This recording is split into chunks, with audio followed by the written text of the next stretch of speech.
ಸ್ನೇಹಿತರೆ, ನಾವಿದಿನ ಬಾಗಲಕೋಟೆ ಜಿಲ್ಲೆಯ ಬಗ್ಗೆ ತಿಳಿದುಕೊಳ್ಳೋಣ. ನೋಡಿ, ವಿಜಯಪುರ ಜಿಲ್ಲೆಯಿಂದ 1997ರಲ್ಲಿ ಪ್ರತ್ಯೇಕವಾಯಿತು. ಯಾವುದು? ಬಾಗಲಕೋಟೆ ಜಿಲ್ಲೆ ಅಂತಕ್ಕಂಥದ್ದು.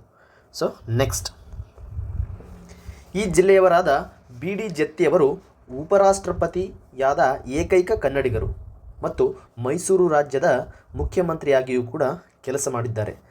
ಡೈರೆಕ್ಟ್ ಕ್ವಶನ್ ಕೇಳ್ತಾರೆ, ಉಪರಾಷ್ಟ್ರಪತಿಯಾದ ಏಕೈಕ ಕನ್ನಡಿಗ ಯಾರು ಅಂತ. ಯಾರು? B D Jatti. ಇವರು ಯಾವ ಜಿಲ್ಲೆಯವರು? ಬಾಗಲಕೋಟೆ ಜಿಲ್ಲೆ.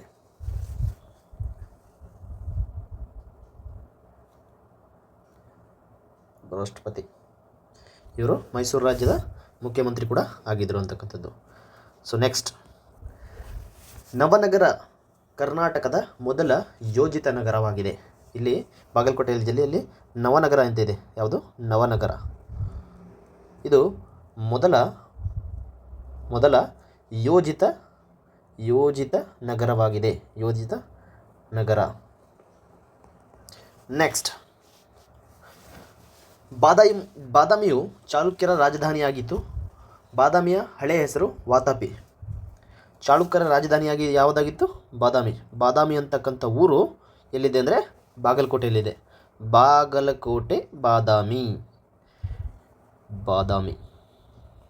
ಇದು ಚಾಲುಕ್ಯರ ರಾಜಧಾನಿಯಾಗಿತ್ತು. ಚಾಲುಕ್ಯರ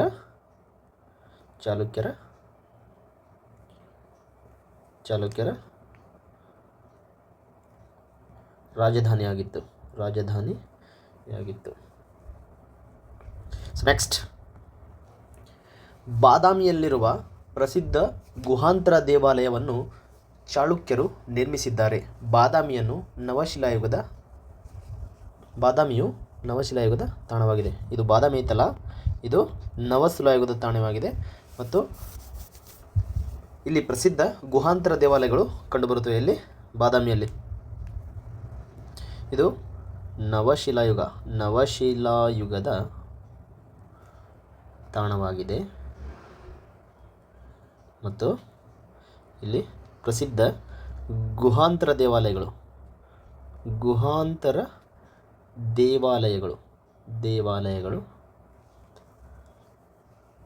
ಕಂಡುಬರುತ್ತವೆ. ಸೊ ನೆಕ್ಸ್ಟ್, ಬಾದಾಮಿಯಲ್ಲಿರುವ ಕಪ್ಪೆ ಆರಭಟನ ಶಾಸನವನ್ನು, ಬಾದಾಮಿಯಲ್ಲಿ ಇನ್ನೊಂದೇನಿದೆ ಅಂದರೆ ಕಪ್ಪೆ ಆರಭಟ ಶಾಸನವಿದೆ. ಕಪ್ಪೆ ಆರಭಟ ಶಾಸನ. ಇದು ತ್ರಿಪದಿಯಲ್ಲಿದೆ. ಯಾವುದರಲ್ಲಿ? ತ್ರಿಪದಿಯಲ್ಲಿದೆ. ಇದು ಕೂಡ ಇಂಪಾರ್ಟೆಂಟ್ ಆಗಿರುತ್ತೆ. ಸೊ ನೆಕ್ಸ್ಟ್, ಚಾಲುಕ್ಯ ಉತ್ಸವ ಎಲ್ಲಿ ನಡೆಯುತ್ತೆ ಅಂದರೆ ಅದು ಬಾಗಲಕೋಟೆ ಜಿಲ್ಲೆಯಲ್ಲಿ. ಯಾವುದು? ಚಾಲುಕ್ಯ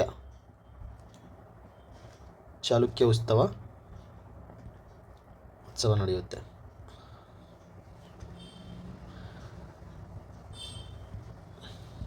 ಚಾಲುಕ್ಯ ಉತ್ಸವ ಎಲ್ಲಿ ನಡೆಯುತ್ತೆ?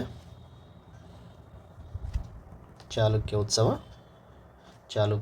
ಉತ್ಸವ ಬಾಗಲಕೋಟೆ ಜಿಲ್ಲೆ. ವಿಜಯನಗರ ಜಿಲ್ಲೆಯಿಂದ 1997ರಲ್ಲಿ ಪ್ರತ್ಯೇಕವಾಯಿತು. ಬಿ ಡಿ ಜತ್ತಿ ಉಪರಾಷ್ಟ್ರಪತಿ ಆಗಿದ್ದವರು.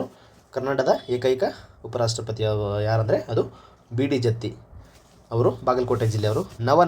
ನವನಗರ ಮೊದಲ ಯೋಜಿತ ನಗರವಾಗಿದೆ. ಬಾದಾಮಿ ಚಾಲುಕ್ಯರ ರಾಜಧಾನಿಯಾಗಿತ್ತು. ಇದು ನವಶಿಲಾಯುಗದ ತಾಣವಾಗಿದೆ. ಇಲ್ಲಿ ಗುಹಾಂತರ ದೇವಾಲಯಗಳು ಕಂಡುಬರುತ್ತವೆ.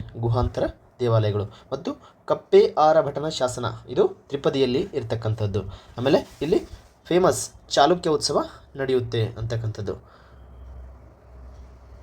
ಒಂದು ಸೆಕೆಂಡ್ ನೋಡಿ, ಕೂಡಲ ಸಂಗಮ. ಇಲ್ಲಿ ಕೂಡಲ ಸಂಗಮ ಎನ್ನುವ ಒಂದು ಸ್ಥಳ ಕಂಡುಬರುತ್ತೆ. ಕೂಡಲ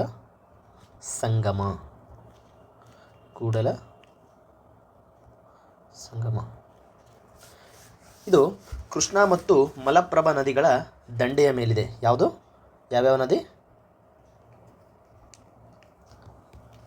ಕೃಷ್ಣ ಮತ್ತು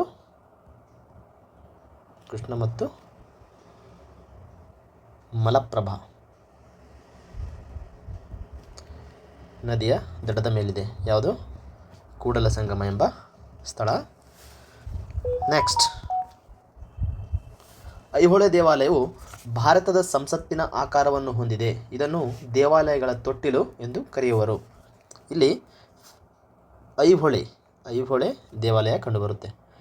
ಐಹೊಳೆ ದೇವಾಲಯ ಇದು ಯಾವ ಆಕಾರದಲ್ಲಿದೆ ಅಂದರೆ ಭಾರತದ ಸಂಸತ್ತಿನ ಆಕಾರ, ಭಾರತದ ಸಂಸತ್ತಿನಂತಿದೆ.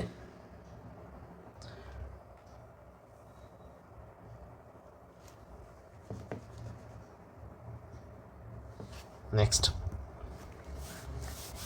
ಇದನ್ನು ದೇವಾಲಯಗಳ ತೊಟ್ಟಿಲು ಅಂತ ಕರೀತಾರೆ. ಯಾವುದನ್ನು? ಐಹೊಳೆಯನ್ನು ದೇವಾಲಯಗಳ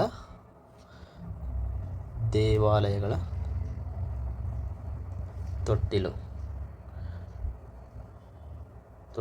ತುಂಬ ಸರಿ ಕ್ವಶನ್ ಆಗಿದೆ ಇದು.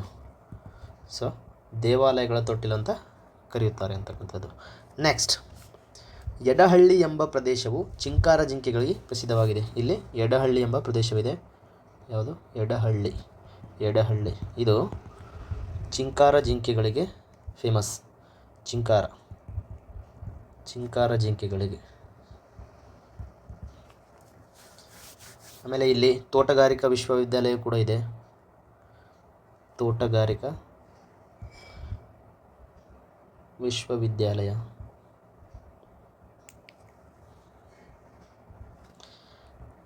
ನೆಕ್ಸ್ಟ್, ಆಮೇಲೆ ಹುನಗುಂದ ತಾಲೂಕಿನ ಐಹೊಳೆ ಗ್ರಾಮದ ಮೇಗುತಿ ದೇವಾಲಯದಲ್ಲಿ ಐಹೊಳೆ ಶಾಸನ ಇದೆ.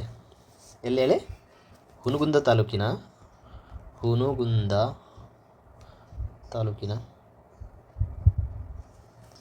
ಐಹೊಳೆ ಗ್ರಾಮದ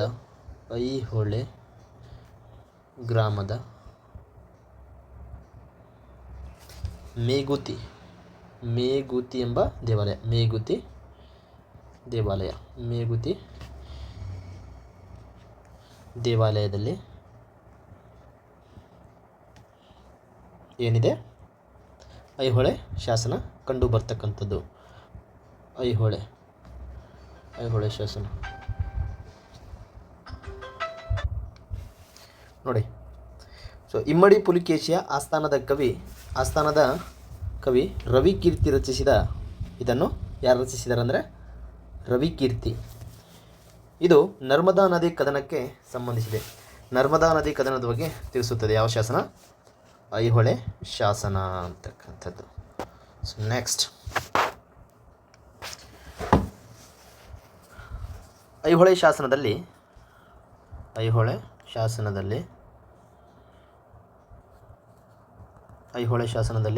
ಕಾಳಿದಾಸನ ಹೆಸರನ್ನು ಉಲ್ಲೇಖಿಸಲಾಗಿದೆ. ಯಾರ ಹೆಸರನ್ನು? ಕಾಳಿದಾಸನ ಹೆಸರು ಇಲ್ಲಿ ಐಹೊಳೆ ಶಾಸನದಲ್ಲಿ. ನೆಕ್ಸ್ಟ್, ಐಹೊಳೆ ಶಾಸನವು ಯಾವ ಭಾಷೆಯಲ್ಲಿದೆ ಅಂದರೆ ಸಂಸ್ಕೃತ ಭಾಷೆ.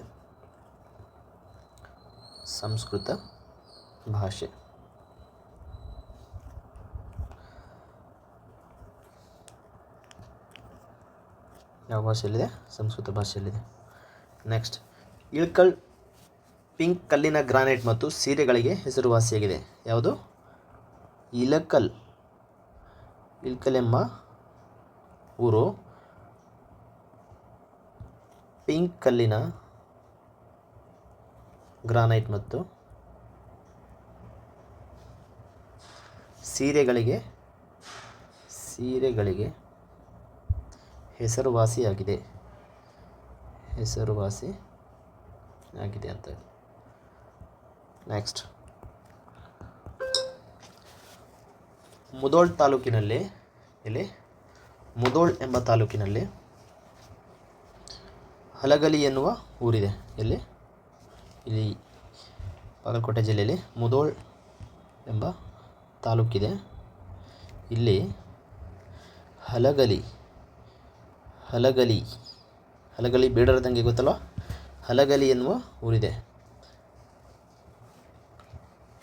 ಹಲಗಲಿ ಬೇಡರ ದಂಗೆಯು 1857ರಲ್ಲಿ ನಡೆಯುತ್ತೆ. ಎಷ್ಟರಲ್ಲಿ? 1857ರಲ್ಲಿ. ಇದೊಂದು ಸಶಸ್ತ್ರ ದಂಗೆಯಾಗಿದೆ. ಯಾವುದು? ಹಲಗಲಿ ಬೇಡರ ದಂಗೆ. ಆಮೇಲೆ ಮುಧೋಳ್ ಯಾವುದಕ್ಕೆ ಫೇಮಸ್ ಅಂದರೆ ಹುಂಡ್ಸ್ ಎಂಬ ನಾಯಿಯ ತಳಿ. ಹುಂಡ್ಸ್ ಯಾವುದು? ಹುಂಡ್ಸ್ ನಾಯಿ ತಳಿ ಎಲ್ಲಿದೆ? ಮುಧೋಳ್. ಇದು ಇಂಡಿಯನ್ ಆರ್ಮಿಗೂ ಕೂಡ ತಗೊಂಡಿದ್ದಾರೆ ಯಾವುದನ್ನ? ಹುಂಡ್ಸ್ ನಾಯಿನ. ಆಮೇಲೆ ಮುಧೋಳದಲ್ಲಿ ರನ್ನ ಉತ್ಸವ ನಡೆಯುತ್ತೆ. ಎಲ್ಲಿ? ರನ್ನ ಉತ್ಸವ ಎಲ್ಲಿ ನಡೆಯುತ್ತೆ ಅಂದರೆ ಮುಧೋಳ್ ತಾಲೂಕಿನಲ್ಲಿ.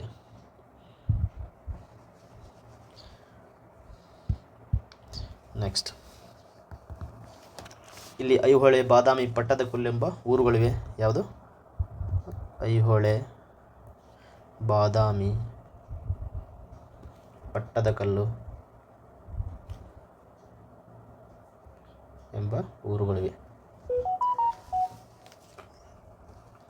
ಆಮೇಲೆ ಪಟ್ಟದಕಲ್ಲು ಯಾವುದು? ಪಟ್ಟದಕಲ್ಲು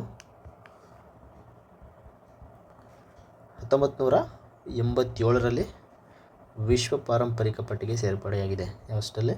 ವಿಶ್ವ ಪಾರಂಪರಿಕ